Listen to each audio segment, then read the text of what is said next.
ኦሪት ዘኍልቍ ምዕራፍ 22 ተራ ቁጥር 1 የእስራኤልም ልጆች ተጓዙ፣ በኢያሪኮ ፊት ለፊት በዮርዳኖስ ማዶ ባለው በሞዓብ ሜዳ ሰፈሩ። ተራ ቁጥር 2 የሴፎር ልጅ ባላቅ እስራኤል በአሞራውያን ላይ ያደረገውን ሁሉ ተመለከተ። ተራ ቁጥር 3 ብዙም ነበረና ሞዓብ ከሕዝቡ እጅግ ፈራ። ከእስራኤልም ልጆች የተነሳ ሞዓብ ደነገጠ። ተራ ቁጥር 4 ሞዓብም የምድያምን ሽማግሌዎች በሬ የለመለመውን ሳር እንደሚጨርስ ይህ ጭፍራ በዙሪያችን ያለውን ሁሉ ይጨርሳል አላቸው። በዚያን ጊዜም የሴፎር ልጅ ባላቅ የሞዓብ ንጉሥ ነበረ። ተራ ቁጥር 5 እና 6 በወንዙ አጠገብ ባለችው በሕዝቡ ልጆች ምድር በፋቱራ ወደ ተቀመጠው ወደ ቢዖር ልጅ ወደ በለዓም እንዲህ አለ። እነሆ ከግብፅ ምድር የወጣ ሕዝብ አለ። እነሆ የምድሩን ሁሉ ፊት ሸፈነ፣ በአቅራቢያችንም ተቀምጧል። አሁንም ይሄ ሕዝብ ከእኔ ይበልጣልና ልወጋቸውና ከምድሪቱ ላሳድዳቸው እችል እንደሆነ እባክህና እርገምልኝ። አንተ የረገምከው እርጉም ነው፣ የመረቅከው ምሩቅ ነው። ይህም እንደሆነ አውቃለሁና ብሎ የቢዖርን ልጅ በለዓምን ይጠሩለት ዘንድ መልእክተኞቹን ላከ። ተራ ቁጥር 7 የሞዓብ ሽማግሌዎችና የምድያም ሽማግሌዎችም የሟርቱን ዋጋ በእጃቸው ይዘው ሄዱ። ወደ በለዓምም መጡ። የባላቅንም ነገር ለበለዓም ነገሩት። ተራ ቁጥር 8 እርሱም ዛሬ ሌሊት በዚህ ይደሩ፣ እግዚአብሔርም እንደሚነግረኝ እመልስላችኋለሁ አላቸው። የሞዓብም አለቆች በበለዓም ዘንድ ተቀመጡ አደሩ። ተራ ቁጥር 9 እግዚአብሔርም ወደ በለዓም መጥቶ እነዚህ በአንተ ዘንድ ያሉ ሰዎች እነማን ናቸው? አለው።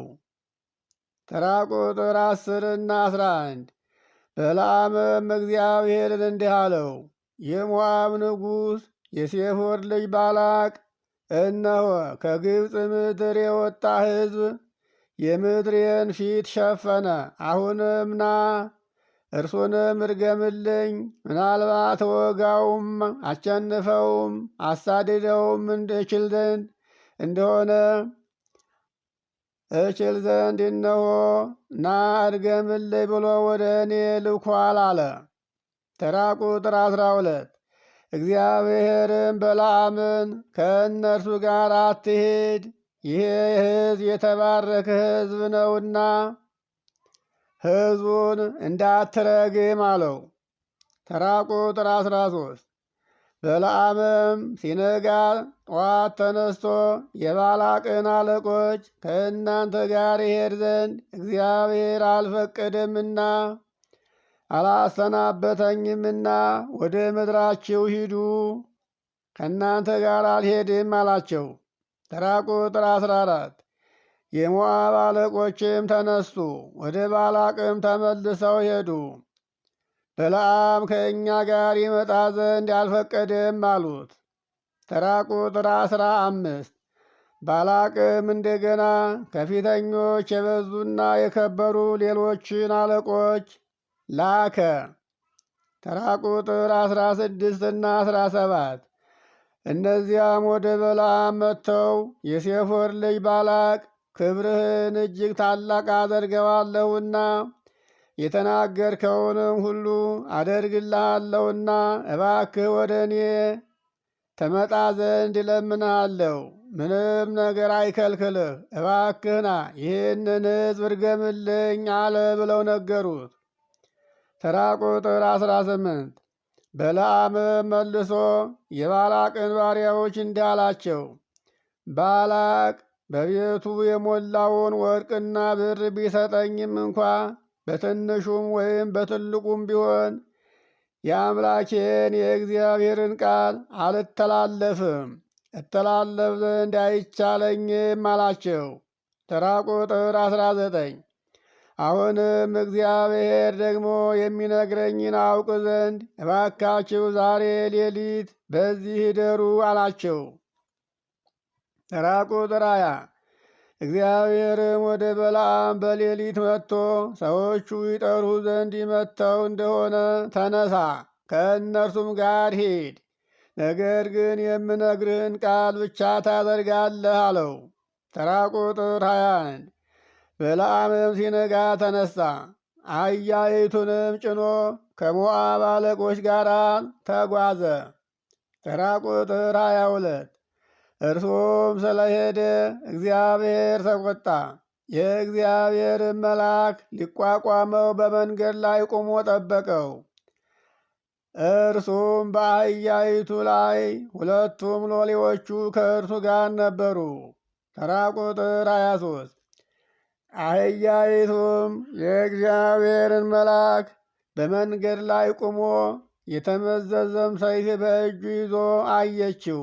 ከመንገዱም ፈቀቅ ብላ ወደ እርሻ ውስጥ ገባች። በለዓምም ወደ መንገድ ይመልሳት ዘንድ አህያይቱን በዱላ ደበደባት። ተራ ቁጥር 24 የእግዚአብሔርን መልአክ ከወይኑ ቦታዎች መካከል በወዳና በወዲህ ወገን ግንብ በነበረበት በጠባብ መንገድ ላይ ቆሞ ጠበቃት። ተራ ቁጥር 25 አህያይቱም የእግዚአብሔርን መልአክ አይታ ወደ ቅጥሩ ተጠጋች፣ የበለዓምንም እግር ከቅጥሩ ጋር አጣበቀችው። እርሱም ደግሞ አህያይቱን ደበደባት። ተራ ቁጥር 26 የእግዚአብሔርን መልአክ ወደፊት ሄደላት፣ በቀኝና በግራ መተላለፊያ በሌለበት በጠባብ ስፍራ ቆሞ ጠበቃት። ተራ ቁጥር 27 አህያይቱም የእግዚአብሔርን መልአክ አየች፣ ከበለዓምም በታች ተኛች። በለዓምም እጅግ ተቆጣና አህያይቱንም በበትሩ ደበደባት። ተራ ቁጥር 28 እግዚአብሔርም የአህያይቱን አፍ ከፈተ፣ በለዓምንም እንዲህ አለችው፣ 3 ጊዜ መታኝ ምን አድርጌህ ነው አለችው።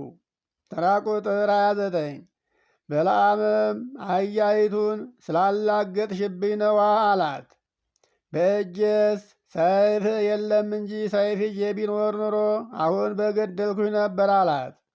ተራ ቁጥር 30 አህያይቱም በለዓምን እንዲህ አለችው፣ ከብዙ ዘመን ጀምሮ እስከ ዛሬ ድረስ የምትቀመጥብኝ ያገለገልኩ አህያ አይደለሁምን? በውኑ እንዲህ አደርግ ዘንድ ልማድ ነበረኝን? አለችው። በለዓምም እንዲህ አላት፣ እንዲህ አላደረግሽብኝም፣ እንደ አይነት ሥራ ስትሰሪ አይቼሽ አላውቅም አላት። ተራ ቁጥር 30 እግዚአብሔርም ያን ጊዜ የበለዓምን ዓይኖች ከፈተ፣ የእግዚአብሔርን መልአክ በመንገድ ላይ ቆሞ የተመዘዘም ሰይፍ በእጁ ይዞ ተመለከተ። ያን ጊዜ በለዓም ለመልአኩ በግንባሩ ወድቆ ሰገደ። ተራ ቁጥር 32 የእግዚአብሔርን መልአክ አህያህን 3 ጊዜ ለምን መታሃት? አለው። እነሆ መንገድህ በፊቴ ጠማማ ነውና እቋቋምህ ዘንድ ወጥቻለሁ አለው። ተራ ቁጥር 33 አህያይቱም እኔን አይታ ከፊቴ 3 ጊዜ ፈቀቅ አለች እንጂ ከፊቴስ ፈቀቅ ባትል ኑሮ በእውነት አሁን አንተን በገደልኩህ ነበር አለው። እርሷንም ባዳንኳት ነበር አለው። ተራ ቁጥር 34 በለዓምም የእግዚአብሔርን መልአክ እንዲህ አለው፣ በድያለሁ። አንተ በመንገድ ላይ በፊቴ እንደ ቆምክ እኔ አላወኩም ነበር። እንግዲህ አሁንም ቢሆን ፈቃዴ ካልሆነ እመለሳለሁ፣ ልመለስ አለው። ተራ ቁጥር 35 የእግዚአብሔርን መልአክ በለዓምን እንዲህ አለው፣ መሄዱንስ ከሰዎቹ ጋር ሂድ፣ ነገር ግን የምናገርህን ቃል ብቻ ጠብቀህ ትናገራለህ እንጂ አለው። በለዓምም ከባላቅ አለቆች ጋር መንገዱን ቀጠለ። ተራ ቁጥር 36 ባላቅም በለዓም እንደመጣ በሰማ ጊዜ በአርኖን ዳርቻ በመጨረሻ ወዳለችው ወደ ሞዓብ ከተማ ሊገናኘው ወጣ። ተራ ቁጥር 37 ባላቅም በለዓምን በውኑ አንተን ለመጥራት አላኩብህም ነበርን? ለምንስ ወደ እኔ አልመጣህም? በውኑ አንተን ለማክበር እኔ አልችልምን? አለው።